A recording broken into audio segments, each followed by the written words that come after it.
नमस्कार साथियों, स्वागत है आप सभी का हमारे YouTube चैनल स्मार्ट स्टडी 101 पर और मैं हूं दिव्या वर्मा। तो जो भी विद्यार्थी कल हिंदी का एग्ज़ाम देने जा रहे हैं, आज की क्लास आप सभी विद्यार्थियों के लिए बहुत ही धमाकेदार होने वाली है, इसलिए वीडियो को एंड तक देखिएगा, एक भी पॉइंट मिस मत कीजिएगा।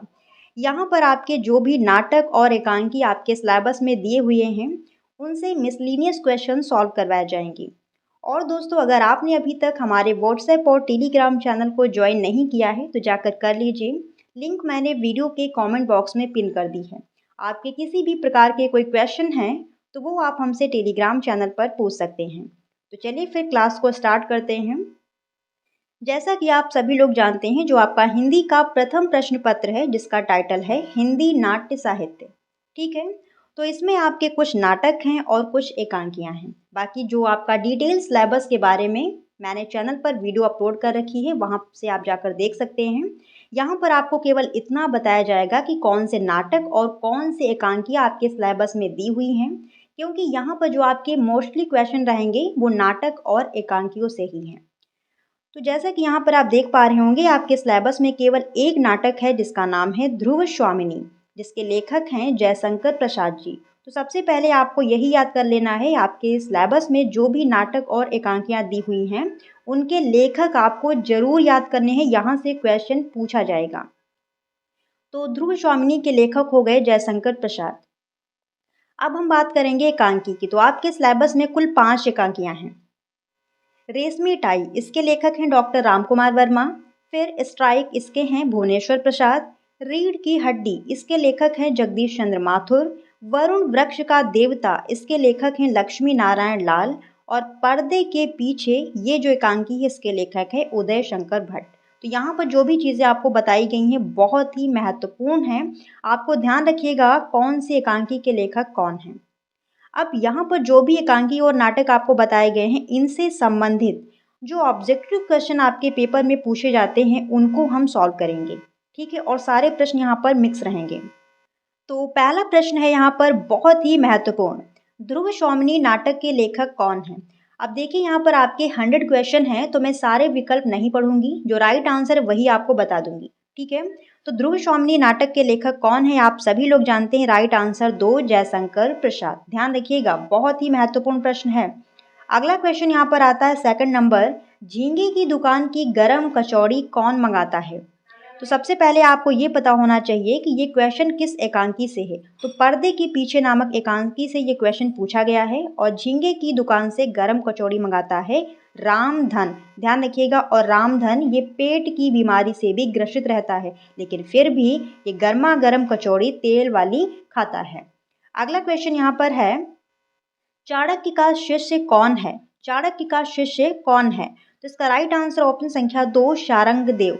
और ये जो क्वेश्चन पूछा गया है ये कौन सी एकांकी से आया है, ये भी आपको ध्यान रखना है। वरुण वृक्ष का देवता नामक एकांकी से ये क्वेश्चन पूछा गया है, ठीक है।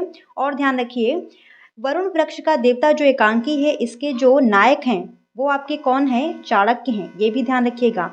अब क्वेश्चन सॉल्व करने के साथ ही में जो आपको महत्वपूर्ण चीज़ें बताई जाती हैं वो भी आप ध्यान रखिएगा या फिर कहीं पर नोट करते रहिए। अगला क्वेश्चन, रीढ़ की हड्डी एकांकी में उमा कौन सा गीत गाती है। रीढ़ की हड्डी एकांकी में उमा कौन सा गीत गाती है। तो ध्यान रखिएगा, ये गाती है मीरा का गीत, ठीक है, मीरा का गीत गाती है। और यहाँ पर एक चीज़ आप ये भी समझ गए कि उमा जो पात्र है वो रीढ़ की हड्डी नामक एकांकी का है। अगला क्वेश्चन यहाँ पर आता है 5 नंबर।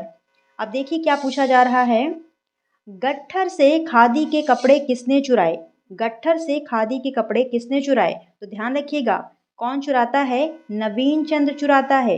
जो सुघालता है वो खादी के कपड़े बेचने आती है और चुराता कौन है, नवीन चंद्र। और ये प्रश्न किस एकांकी से है, तो रेशमी टाई, ठीक है, रेशमी टाई एकांकी से है।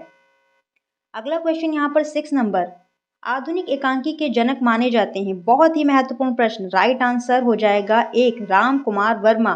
आधुनिक एकांकी के जनक कौन है, राम कुमार वर्मा हैं। अगला क्वेश्चन यहाँ पर आता है 7 नंबर, ध्रुव स्वामिनी नाटक का पात्र शिखर स्वामी कौन है। ध्रुव स्वामिनी जो नाटक है उसमें जो पात्र है शिखर स्वामी, ये कौन है। तो ध्यान रखिएगा, ये मंत्री है। कौन है, ये मंत्री है। अगला क्वेश्चन यहाँ पर आता है 8 नंबर। खिंगल कौन है? जो ध्रुव स्वामिनी नाटक है उसमें एक पात्र है खिंगल। तो पूछा जा रहा है कि खिंगल है कौन? तो ध्यान रखिएगा, खिंगल कौन है? ये शक राज का दूत है। खिंगल कौन है? शक राज का दूत है। अगला क्वेश्चन यहाँ पर पूछा जा रहा है 9 नंबर। ध्रुव स्वामिनी किससे प्रेम करती है? ध्रुव स्वामिनी किससे प्रेम करती है? तो ध्यान रखिएगा, ध्रुव स्वामिनी की शादी तो रामगुप्त से हो जाती है, लेकिन ये प्रेम किससे करती है? चंद्रगुप्त। और चंद्रगुप्त कौन? चंद्रगुप्त विक्रमादित्य, चंद्रगुप्त मौर्य नहीं, ध्यान रखिएगा। अगला क्वेश्चन यहाँ पर आता है 10 नंबर।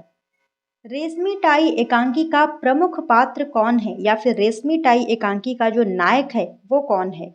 तो नवीन चंद्र। रेशमी टाई एकांकी का नायक कौन है? नवीन चंद्र। अगला क्वेश्चन यहाँ पर आता है 11 नंबर। खादी वस्त्र कौन बेच रहा था?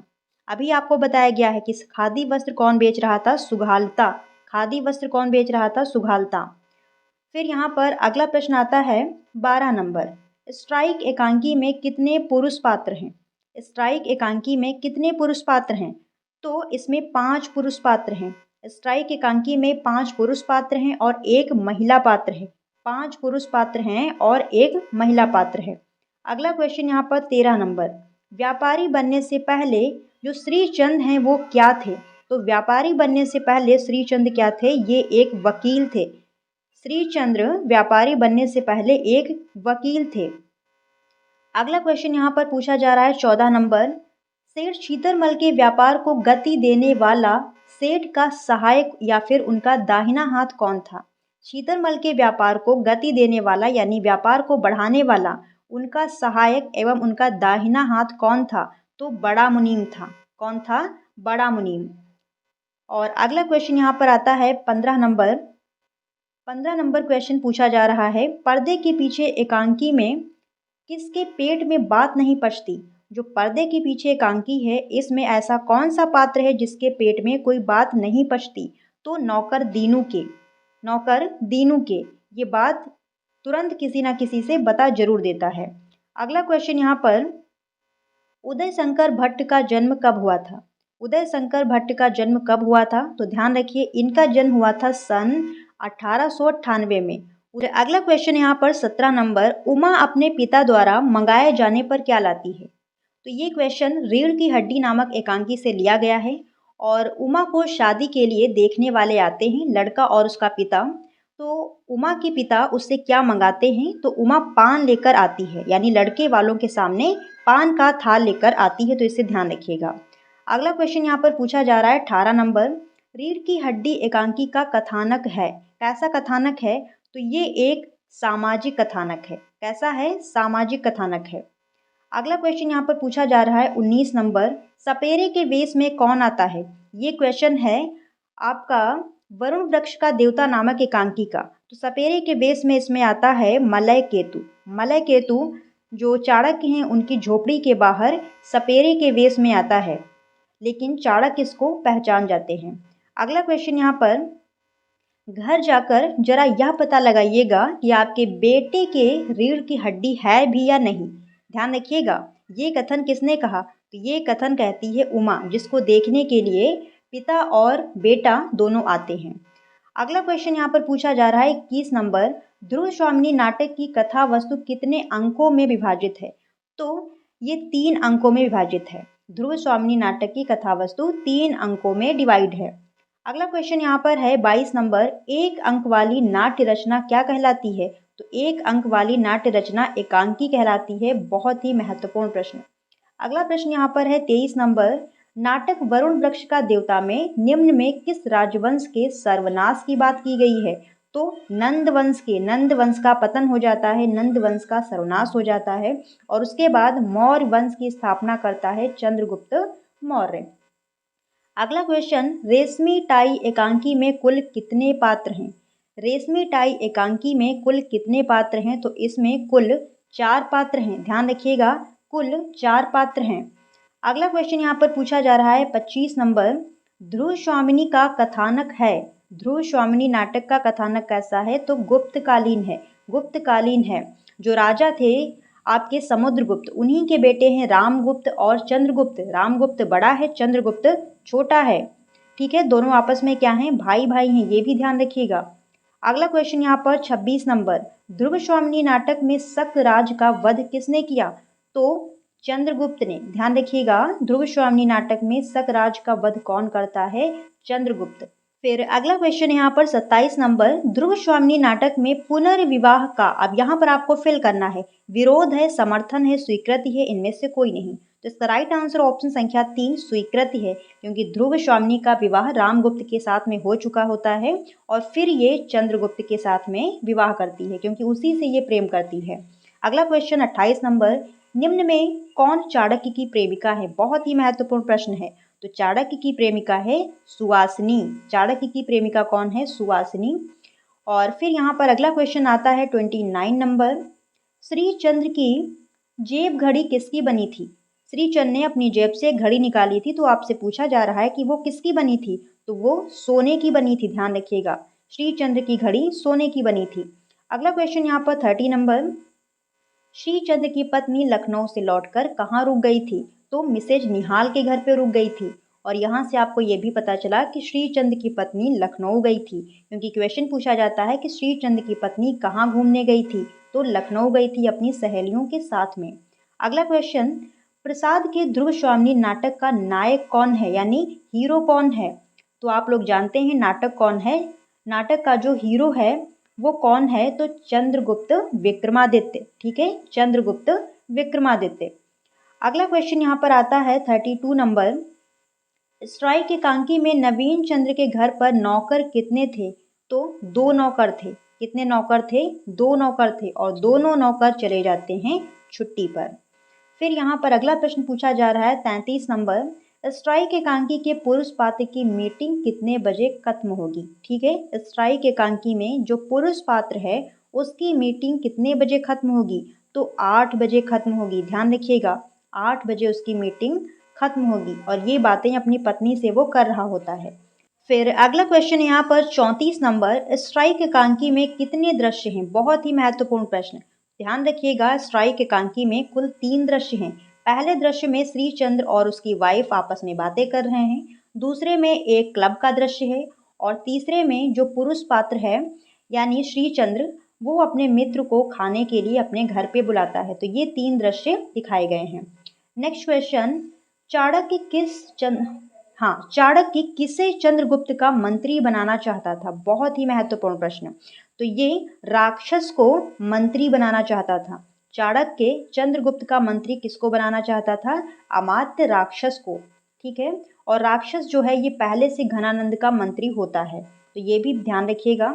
अगला क्वेश्चन यहाँ पर आता है 36 नंबर, स्ट्राइक के पुरुष पात्र का क्या नाम है? स्ट्राइक एकांकी में जो पुरुष पात्र है उसका नाम है श्रीचंद्र। अभी बार बार आपको बताया जा रहा है श्रीचंद्र। अगला क्वेश्चन यहाँ पर 37 नंबर, चंद्रगुप्त के शासन में सबको अपनी मर्यादा एवं दायित्व में रहना है, ये कथन किसका है? तो ये किसने कहा था? ये सारंगराव ने कहा था, और सारंगराव कौन है? चाणक्य का शिष्य। ये भी ध्यान रखिएगा। अगला क्वेश्चन यहाँ पर 38 नंबर, वरुण वृक्ष का देवता बनकर किसने अपने अस्तित्व का विश्लेषण कर दिया? तो चाणक्य ने। चाणक्य ने वरुण वृक्ष का देवता बनकर अपने व्यक्तित्व का विश्लेषण कर दिया। अगला क्वेश्चन, ध्रुव स्वामिनी के व्यक्तित्व में इनमें से कौन सी विशेषता नहीं पाई जाती है? तो प्रखरता की, और बाकी अनुरागमयी, स्वाभिनी और तेजस्विनी, ये सभी विशेषताएं ध्रुव स्वामिनी में पाई जाती हैं। फिर अगला क्वेश्चन यहाँ पर है 40 नंबर, जाओ तुमको जाना पड़ेगा, तुम उपहार की वस्तु हो, ध्रुव स्वामिनी से यह किसने कहा? तो ध्यान रखिएगा, ये कौन कहता है? ये रामगुप्त कहता है। और ऐसा क्यों कहता है, इसके पीछे क्या कहानी, तो वो भी समझ लीजिए। जो रामगुप्त है ये बहुत कायर, डरपोक और विलासी राजा होता है, और जब शकराज इसके ऊपर आक्रमण करता है तो वो कहता है कि या तो फिर मुझसे युद्ध करो या फिर अपनी पत्नी ध्रुव स्वामिनी को हमारे पास भेजो। तो एक तो ये कायर होता है, युद्ध तो कर नहीं सकता है क्योंकि ये जानता है कि मैं मारा जाऊंगा, तो ये ध्रुव स्वामिनी से कहता है कि जाओ तुमको जाना पड़ेगा, तुम उपहार की वस्तु हो। ठीक है, अगला क्वेश्चन यहाँ पर पूछा जा रहा है 41 नंबर, प्रोफेसर रामस्वरूप चतुर्वेदी ने हिंदी की प्रथम एकांकी किसे माना है? तो बादल की मृत्यु को, बादल की मृत्यु को। अगला क्वेश्चन यहाँ पर है 42 नंबर। आधुनिक ढंग से एकांकी का जन्म हुआ था, कहाँ हुआ था? इंग्लैंड में। ध्यान रखिएगा, महत्वपूर्ण प्रश्न है। फिर यहाँ पर अगला प्रश्न आता है 43 नंबर। तांबे के कीड़े स्ट्राइक एकांकियों के रचनाकार कौन हैं? तो भुवनेश्वर हैं। ये दोनों एकांकियाँ किसकी हैं? भुवनेश्वर की हैं। फिर यहाँ पर अगला प्रश्न आता है 44 नंबर। राम कुमार वर्मा का प्रथम एकांकी कौन सा है? राम कुमार वर्मा का प्रथम एकांकी है बादल की मृत्यु। कौन सा है? बादल की मृत्यु। अगला क्वेश्चन यहाँ पर 45 नंबर। चाणक्य ने किसके लिए वैरागी कहा है? चाणक्य ने किसके लिए वैरागी कहा है? तो स्वार्थ सिद्ध के लिए। और स्वार्थ सिद्ध कौन है? ये घनानंद का भाई है, ये भी ध्यान रखिएगा। अगला क्वेश्चन यहाँ पर पूछा जा रहा है 46 नंबर। जब तक नंद वंश के समस्त रक्त को ना बहा दूं, यह कथन किसका है? तो यह सक्टार का है। ये किसने कहा था? सक्टार का। क्योंकि सक्टार जो है ये घनानंद को मार देता है और उसके बाद में इसका जो भाई है घनानंद का सवार सिद्ध, इसको भी मारने के लिए ढूंढता हुआ घूमता है। तो कहता है कि मैं जो नंद वंश के पूरा जो भी मतलब लोग हैं नंद वंश के, सबको मिटा दूंगा, नंद वंश का नाश कर दूंगा, ऐसा कहता है सकटराज। अगला क्वेश्चन, राम कुमार वर्मा का जन्म कब हुआ था? तो ध्यान रखिएगा, इनका जन्म हुआ था 15 सितंबर 1905 को। 15 सितंबर 1905 को राम कुमार वर्मा का जन्म हुआ था। जो भी आपके सिलेबस में एकांकीकार या फिर नाटककार दिए हुए हैं, सबका जन्म मृत्यु, कहाँ पर जन्म मृत्यु हुआ, सारी चीज़ें पढ़ के जाइएगा। अगला क्वेश्चन, रेशमी टाई एकांकी की प्रकाशन तिथि है, मतलब रेशमी टाई एकांकी कब प्रकाशित हुई? तो इसका राइट आंसर ऑप्शन संख्या 1, 1938 में। रेशमी टाई एकांकी कब प्रकाशित हुई? 1938 में। फिर अगला क्वेश्चन यहाँ पर 49 नंबर। यह चाणक्य की तपोभूमि है, सच सच बोलना, ये कथन किसका है? तो ये चाणक्य ने कहा था। और किससे कहा था? तो ये भी ध्यान रखिएगा, मलय केतु से। मलय केतु जो कि राक्षस का गुप्तचर है, और ये सपेरे के वेश में चाणक्य की झोपड़ी के बाहर आता है और फिर ये पकड़ा जाता है। तभी चाणक्य कहते हैं कि सच सच बोलना, क्योंकि ये चाणक्य की तपोभूमि है। अगला क्वेश्चन यहाँ पर है 50 नंबर। लीला की उम्र थी, लीला की उम्र कितनी थी? तो 22 वर्ष। लीला की उम्र 22 वर्ष थी। और ये जो लीला पात्र है ये रेशमी टाई का है। अगला क्वेश्चन यहाँ पर आता है 51 नंबर। नवीन चंद्र राय किस कंपनी का एजेंट था? तो ये इंश्योरेंस कंपनी का एजेंट था। नवीन चंद्र इंश्योरेंस कंपनी का एजेंट था। अगला क्वेश्चन यहाँ पर आता है 52 नंबर। वरुण वृक्ष का देवता एकांकी में सारी घटनाएं कहाँ घटित होती हैं? तो चाणक्य की कुटी के बाहर और अंदर। ध्यान रखिएगा, जो वरुण वृक्ष का देवता नामक एकांकी है, इस ये पूरी एकांकी चाणक्य की कुटी के बाहर और अंदर खेली जाती है और इस एकांकी का नायक है चाणक्य। अगला क्वेश्चन यहाँ पर है 53 नंबर। मदन लाल खन्ना को टाई कौन वापस करता है? यहाँ पर टाई है, तो मदन लाल खन्ना को टाई कौन वापस करता है? तो नवीन चंद्र। आप देखिए यहाँ पर मदन लाल खन्ना की दुकान पर नवीन चंद्र जाता है टाई लेने। ये एक टाई खरीदने जाता है, लेकिन गलती से दुकानदार 2 टाई दे देता है और इसकी पत्नी कहती है कि एक टाई वापस कराओ, तो ये कहता है मैं चुरा के थोड़ी ना लाया हूँ, उसी ने गलती से दे दी है, मैं क्यों वापस करूँ। लेकिन अंततः इसको प्रायश्चित होता है इस बात का और ये टाई वापस कर देता है, अपने नौकर को भेजकर टाई वापस कर देता है। अगला क्वेश्चन यहाँ पर, लीला की अंगूठी किसके पास मिली? तो ध्यान रखिएगा, नवीन चंद्र के पास में लीला की अंगूठी खो जाती है। नवीन चंद्र वो अंगूठी ले जाता है एक दूसरी अंगूठी बनवाने के लिए। ठीक है, तो लास्ट में लीला की अंगूठी किसके पास मिलती है? नवीन चंद्र के पास। अगला क्वेश्चन यहाँ पर 55 नंबर। भुवनेश्वर को किस प्रकार का नाटककार कहा जाता है? तो एल्सर्ड नाटककार, और इसका अर्थ होता है असंगत। अगला क्वेश्चन यहाँ पर पूछा जा रहा है 56 नंबर। श्रीचंद की पत्नी के अनुसार डायरेक्टरों में किसकी खूब चलती थी? तो ध्यान रखिएगा, किसकी खूब चलती थी? सरदार साहब की। फिर यहाँ पर अगला प्रश्न आता है 57 नंबर।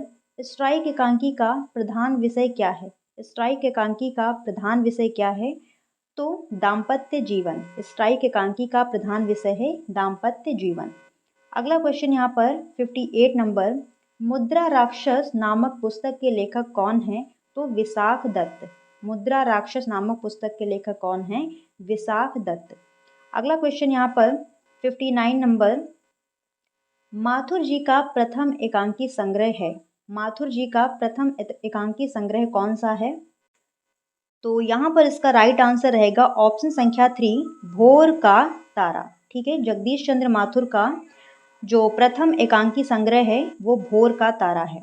अगला क्वेश्चन यहाँ पर 60 नंबर, अर्थशास्त्र पुस्तक किसने लिखी? तो चाणक्य ने, आप सभी लोग जानते हैं अर्थशास्त्र पुस्तक के लेखक कौन हैं?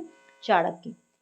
नेक्स्ट क्वेश्चन यहाँ पर 61 नंबर, अब देखिए प्रश्न क्या पूछ रहा है, बहुत लंबा चौड़ा प्रश्न है।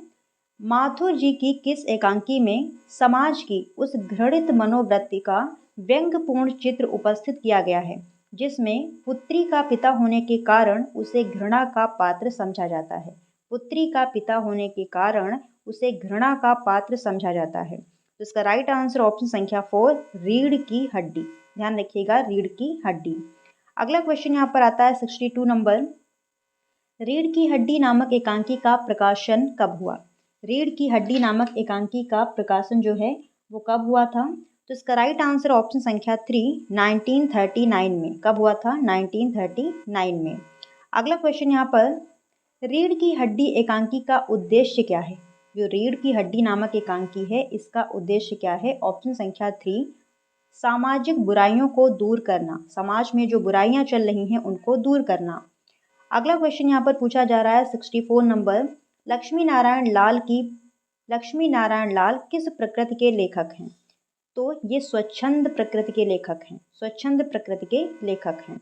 अगला क्वेश्चन 65 नंबर, रंगमंच के अलावा और किस क्षेत्र में उदय शंकर भट्ट की एकांकी सफल हुई? तो रेडियो प्रसारण में। ध्यान रखिएगा, महत्वपूर्ण प्रश्न है, रेडियो प्रसारण में। अगला क्वेश्चन यहाँ पर 66 नंबर, भारत विभाजन के उपरांत भट्ट जी लाहौर से कहाँ आकर निवास करने लगे? जब भारत का डिवाइडेशन हो जाता है, भारत और पाकिस्तान अलग अलग हो जाते हैं, तो भट्ट जी ये लाहौर में थे, तो वहाँ से आकर भारत के किस हिस्से में रहने लगते हैं? तो दिल्ली में। कहाँ पर रहने लगते हैं? दिल्ली में। फिर अगला क्वेश्चन यहाँ पर पूछा जा रहा है 67 नंबर, भट्ट जी की प्रथम एकांकी कौन है? जगदीश चंद्र भट्ट की प्रथम एकांकी कौन है? ऑप्शन संख्या 1, एक ही कब्र में। ये इनकी पहली एकांकी है। तो जो भी आपके सिलेबस में लेखक दिए हुए हैं, इनकी पहली एकांकी और उसका समय वो भी याद कर लीजिएगा। नेक्स्ट क्वेश्चन, उचित रीति से कम, अनुचित रीति से अधिक पैसा कमाना कौन जानता था? यानी उचित ढंग से कम, अनुचित तरीके से यानी गलत काम से अधिक पैसा कमाना कौन जानता था? तो सेठ छीतरमल। कौन? सेठ छीतरमल। अगला क्वेश्चन यहाँ पर पूछा जा रहा है 69 नंबर, राम नाम जपना शब्द किसका तकिया कलाम है? तो चांदीराम का। चांदीराम कोई भी कुछ भी बोलता था और साथ में राम राम जरूर करता था। अगला क्वेश्चन यहाँ पर 70 नंबर, डॉक्टर का मकान का किराया कितना था? पर्दे के पीछे जो एकांकी है इसमें एक पात्र डॉक्टर भी है, तो ये जिस मकान में रहता था उसका किराया कितना था? तो 40 रुपये। कितने रुपए? 40 रुपये। अगला क्वेश्चन यहाँ पर 71 नंबर पूछा जा रहा है, अपनी प्रशंसा समाचार पत्र में कम से कम 2 लेख प्रतिमाह छपवाने के लिए जो छीतरमल है वो डॉक्टर की कितनी तनख्वाह बढ़ाने को कहता है? ध्यान रखिएगा, 10 रुपये। जो छीतरमल है वो डॉक्टर से कहता है कि, अब देखिए यहाँ पर क्या दिया हुआ है कि कम से कम 2 लेख प्रतिमाह मेरी प्रशंसा में छपवाओ, ठीक है, और मैं तुम्हारी जो तनख्वाह है 10 रुपये बढ़ा दूंगा। तो इसे भी ध्यान रखिएगा। अगला क्वेश्चन यहाँ पर, सेठ छीतरमल का अस्पताल है, किसका अस्पताल है? पशु पक्षियों का है। जो छीतरमल हैं इन्होंने एक अस्पताल बनवाया था जो कि पशु पक्षियों का है, और यहाँ पर एक डॉक्टर की नियुक्ति भी की थी जिसको ये बहुत कम पैसे देता था। अगला क्वेश्चन यहाँ पर है, रीढ़ की हड्डी एकांकी में जतन, लक्षण, पाउडर जैसे ग्रामीण शब्दों का प्रयोग किसने किया? तो प्रेमा ने किया। और प्रेमा है कौन? उमा की माँ। जो उमा पात्र है इसकी माँ है प्रेमा। अगला क्वेश्चन यहाँ पर आता है 74 नंबर, रीढ़ की हड्डी एकांकी में उमा ने अपनी तुलना किससे की है? कुर्सी मेज से। उमा ने अपनी तुलना किससे की है? कुर्सी मेज से। फिर यहाँ पर अगला प्रश्न आता है 75 नंबर, स्ट्राइक के पुरुष पात्र की नौकरी में बेसुरा स्वर कौन है? तो नौकर। ध्यान रखिएगा, नौकर। अगला क्वेश्चन यहाँ पर 76 नंबर, स्ट्राइक एकांकी में स्ट्राइक किसकी है? तो भोजन की। जो श्रीचंद्र है वो अपने मित्र को भोजन के लिए घर पर बुलाता है, लेकिन उसकी पत्नी जो है वो लखनऊ गई होती है और वहाँ से आती नहीं है। तभी उसका जो मित्र है वो कहता है अब तो स्ट्राइक हो गई। तो स्ट्राइक किसकी होती है? भोजन की, ध्यान रखिएगा। अगला क्वेश्चन यहाँ पर 77 नंबर, स्ट्राइक एकांकी स्ट्राइक एकांकी में जो पुरुष है, पुरुष पात्र, वो स्त्री पात्र को क्या बताता है?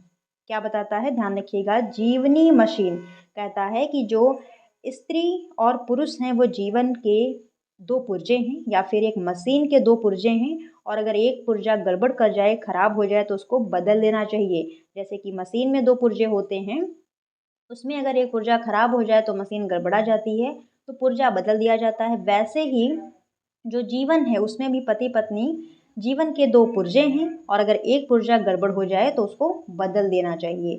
ठीक है, ध्यान रखिएगा, बहुत ही महत्वपूर्ण प्रश्न है। अगला यहाँ पर, कौन कहता है कि आपकी फैक्ट्री में स्ट्राइक हो गई? तो कौन कहता है? युवक कहता है। ध्यान रखिएगा, युवक कहता है, क्योंकि इसी को श्रीचंद्र अपने यहाँ भोजन पर बुलाता है या फिर इनवाइट करता है। फिर स्त्री किस ट्रेन से वापस आने को कहती है? तो ध्यान रखिएगा, GIP से। ठीक है, GIP से। और अगला क्वेश्चन यहाँ पर पूछा जा रहा है 80 नंबर, शिखर स्वामी प्रसाद के किस नाटक का पात्र है? तो ध्रुव स्वामिनी का। शिखर स्वामी प्रसाद के किस नाटक का पात्र है? ध्रुव स्वामिनी का। अगला क्वेश्चन यहाँ पर 81 नंबर, ध्रुव स्वामिनी जब आत्महत्या को उद्धत होती है, यानी जब आत्महत्या करना चाहती है, उस समय सहसा वहाँ पर कौन आ जाता है? चंद्रगुप्त आ जाता है। कौन आ जाता है? चंद्रगुप्त। अगला क्वेश्चन यहाँ पर पूछा जा रहा है 82 नंबर, ध्रुव स्वामिनी नाटक की रचना प्रसाद ने किस वर्ष में की थी? अब देखिए यहाँ पर समय पूछा जा रहा है, तो इसका राइट आंसर है ऑप्शन संख्या 4। ठीक है, 1933 में। ध्यान रखिएगा, 1933 में। अगला क्वेश्चन यहाँ पर आता है 83 नंबर, जयशंकर प्रसाद के नाटकों में इतिहास के साथ क्या समन्वित है? ठीक है, तो किसका समन्वय किया है इन्होंने? कल्पना का। जयशंकर प्रसाद के नाटकों में इतिहास के साथ में कल्पना का समन्वय हमें दिखाई देता है। अगला क्वेश्चन यहाँ पर 84 नंबर, नाटक में ध्रुव स्वामिनी किसकी वाग्दत्ता है? किसकी वाग्दत्ता है? वाग्दत्ता का मतलब होता है फियांसे। तो ये वाग्दत्ता होती है चंद्रगुप्त की, लेकिन इसका जो विवाह है वो जबरदस्ती करवा दिया जाता है रामगुप्त के साथ में, लेकिन ये प्रेम अभी भी चंद्रगुप्त से ही करती है, और अंततः लास्ट में इसका जो विवाह है वो चंद्रगुप्त से हो भी जाता है।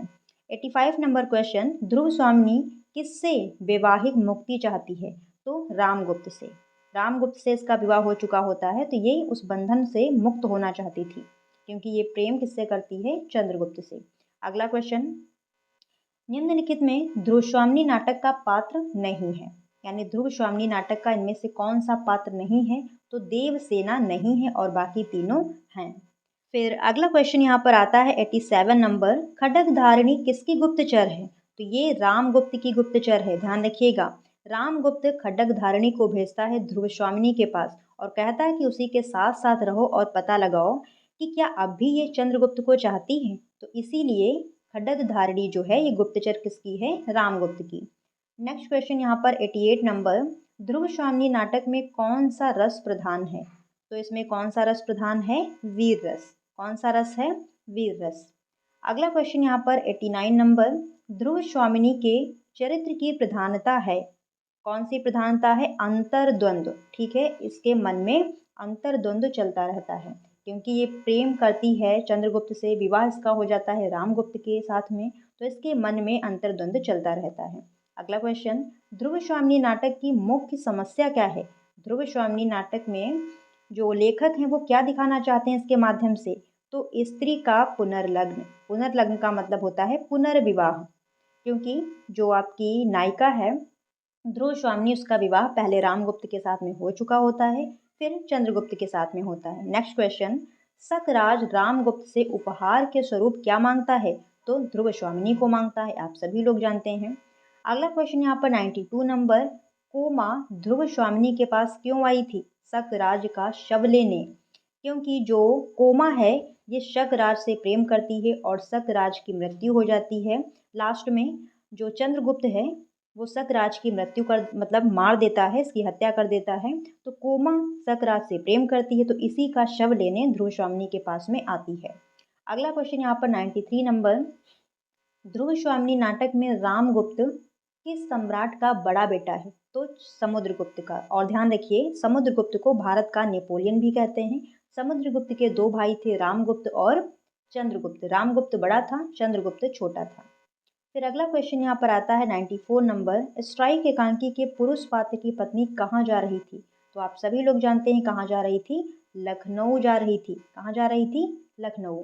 अगला क्वेश्चन यहाँ पर 95 नंबर, ध्रुव स्वामिनी नाटक में विलास प्रिय सम्राट कौन है? रामगुप्त। विलास प्रिय सम्राट कौन है? रामगुप्त। यही विलासी है और इसको राज्य चलाने की या युद्ध नीति कुछ भी नहीं आता है। अगला क्वेश्चन यहाँ पर पूछा जा रहा है 96 नंबर, मंदाकिनी कौन है? मंदाकिनी कौन है? तो ये राष्ट्र प्रेमिका है। इनमें से मंदाकिनी कौन है? राष्ट्र प्रेमिका। अगला क्वेश्चन यहाँ पर पूछा जा रहा है 97 नंबर, तुमने जो मेरा राक्षस विवाह कराया है उसका उत्सव भी कितना सुंदर है। यह शब्द किसने कहे हैं? खड्ग धारिणी ने, क्योंकि खड्ग धारिणी जो है ये रामगुप्त से विवाह करना चाहती नहीं थी, लेकिन फिर भी इसका विवाह जबरदस्ती करवा दिया जाता है। अगला क्वेश्चन यहाँ पर 98 नंबर, अंडे के छिलके एकांकी किसकी है? तो आप लोग पढ़ चुके हैं, मोहन राकेश जी की है।